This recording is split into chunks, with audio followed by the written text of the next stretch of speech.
Welcome back, everybody.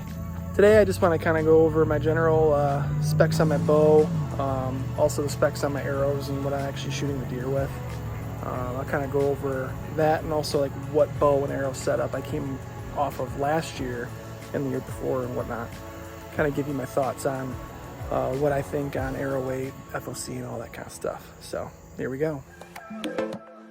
About this Mathews is I got the 75 pound, got it off Chris B, which I'm sure most of you guys know who Chris B is. My bow now wants to go to when you have it perfectly stabilized, I'm only fighting it to the right. My hand's not.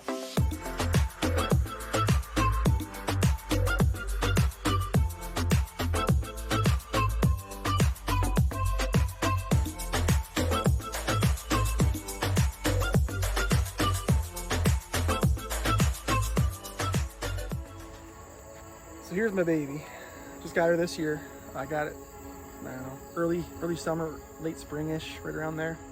It's Mathews V3X, and it's the 33. You see it there.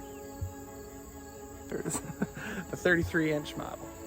I got the 33-inch model because when I was at my local archery shop, they told me basically that since I have a longer draw length, which is 30 and a half, it would be beneficial to and more comfortable to have less of an angle off of my cams here when I pull back all the way. So the shorter your axle to axle length is, the steeper that angle is going to be and less forgiving that bow is going to be at longer ranges.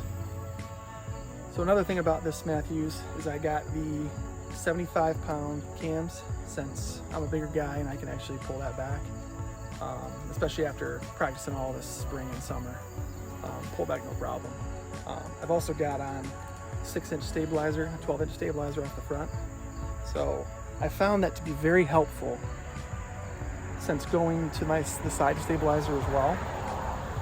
And I actually got it off Chris B, which I'm sure most of you guys know who Chris B is.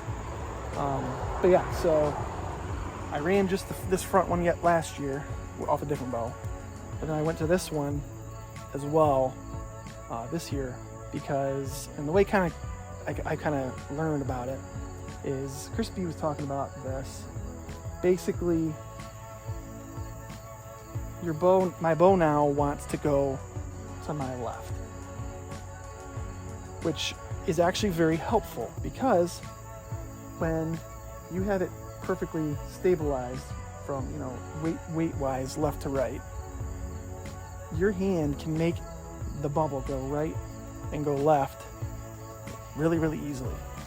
If you add some weight to the side here, which makes it have a natural pull to the left, I have to fight it to the right, and I'm only fighting it to the right. My hand's not fighting it right left throughout the whole process. I'm just doing a constant little right tweak, and I've really found that to help out a lot, especially with finding the level on the bubble. So shout out to Chris B on that. Thank you, buddy. Not that I know you, but I watch your videos, so thank you. All right, now on to the arrows. So I got these arrows last year. Went to the same pro shop I got my bow at. So last year I was shooting a 60-pound Mathews resin. I think it was Mathews resin 2.0. I don't know. I think it was like a 2006 or something like that model. It was a solo cam and all that. It was a great bow. Loved it. Used it for years. It was great. I always hated that it was 60 pounds. I always wanted to go 70 or whatever. But it was what I had to work with, so that's just what I used. So what I ended up doing is basically I overspined my arrows on purpose last year because I knew eventually I'd be getting a new bow at some point. I didn't expect this year, but I hope within the next few years to get a new bow. But yeah, so these are the arrows this is exactly the arrow I was shooting last year. I had a 200 grain tip. I have a 100 grain insert in here, and then my arrows cut to 30 and a half or something like that is what my arrows cut, carbon to carbon. So it ends up giving me about 23% FOC. I watch the Ranch Trade channel as well. And if you guys haven't, check him out because he actually knows his stuff. But basically I wanted to overspine my arrow, which I got 250 spine. These are 250 spine Black Eagle carnivores. And I wanted to make sure I could use these same arrows when I got my new bow. So with a 60-pound bow, you don't have to have as strong of a spine because you're not putting as much energy into the arrow. So it's not going to flex as much. But putting in 75 pounds, I needed to make sure that I would still be spined appropriately to shoot this same setup. So thankfully I spined it up enough to where this 250 spine works with this whole setup. So it's my whole setup is 632 grains, I believe. I basically chose that number because I want to be able to have like a plan B. My plan B shot, as in the arrow not going exactly where I want it to, which happens all the time. And actually happened last year on me.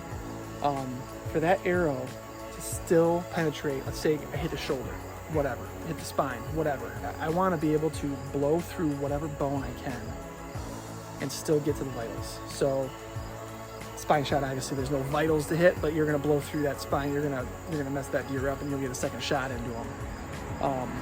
But for like a shoulder hit, I want to be able to go through that bone and still get to the heart lung area. And Aaron Warbriton from the Hunting Public, he shot a deer last year, 2 years ago. I think it was 2 years ago from the ground, and actually split the humerus bone, like on the ball. So it's like the thickest part of the bone, the thickest part of any bone really on the whole animal. He went right through it and still got plenty of into the vitals, plenty of arrow into the vitals. I'm shooting a single bevel grizzly stick, 200 grain, obviously the same as my field points. The problem with shooting these is you really need to make sure that they're flying very well and you practice with them. You have to practice. When I first just screwed these on, even after doing all the arrow tuning and all that stuff, it did not fly perfect. So I had to do a little bit of tuning with my rest to get my broadheads and my field points to fly perfectly like each other. So it takes some work, but it's totally worth it because now this single bevel, which it just means that there's a bevel on one side and not the other, and it's a right, so it spins to the right. So once it goes into the animal through the bone or whatever, it's going to continue to spin because of that single bevel and split bone and go through. So at least that's when I first got these arrows, which was last year, like early spring, whenever I got these arrows. They came with these Black Eagle fletching, which is totally fine. They worked great. They are straight fletched. So they go to the right, but they are straight fletched. So as you can see, there's no like curvature on that fletching, but they are angled to the right to give me a right spin, just like to match my single bevels, the broadheads. Basically, I tried to, so what ended up happening is I shoot my arrows a lot. So I blew a bunch of these fletchings off, and I wanted to make sure, like I got to the point where I only had like 4 or 5 good arrows left. So basically I needed to refletch all my arrows because I wanted them to be all the exact same. So what I ended up doing is going to this, got these just at Cabela's. They are also the same, straight fletch, but they're the quick, easy fletch things. So basically you just slide them onto your arrow, you put them in hot water, and then it like shrink wraps around your arrow. I found extreme inconsistencies while shooting these on my arrows. I put them all on all my arrows, put on exactly the same. I did exactly what the packaging said, and my arrows were flying like crazy wonky.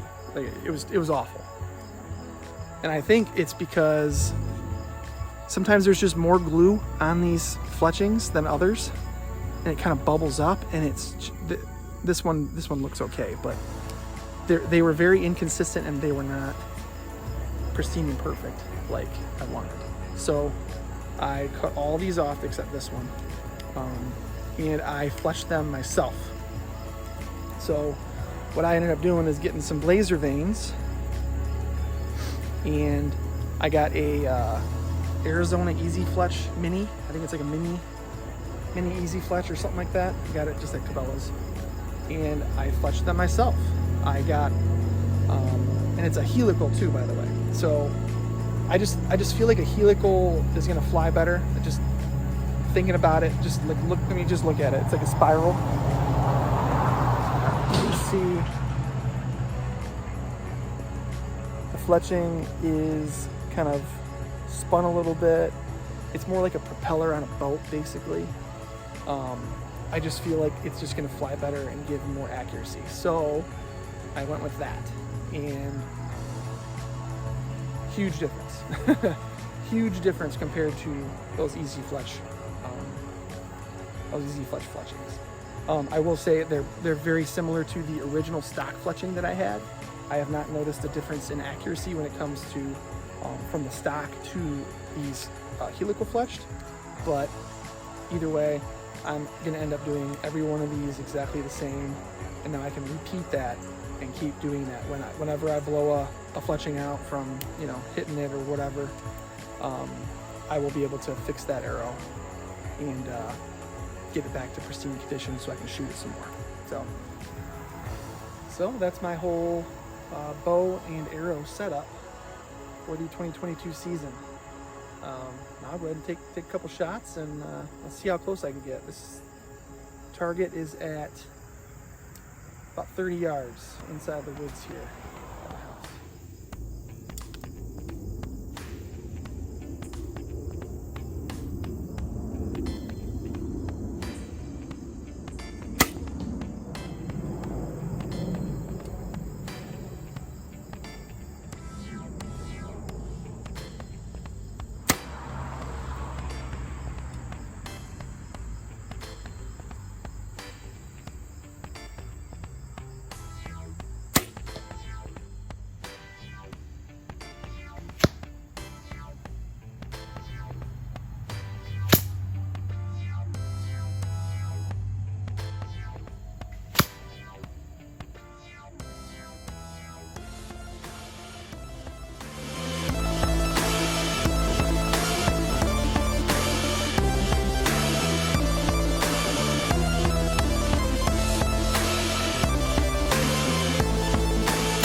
Thanks for watching today's video, everybody. If you like what you're seeing, please like and subscribe. Also comment if you have any questions at all. Obviously you can see my bow and arrow setup is pretty dialed. I shoot a lot though, so I mean, I'm very happy with 30 yards on that small target and hitting like the way I did there. But yeah, so if you got any questions, like I said, please comment, like and subscribe, and until next time, keep shooting.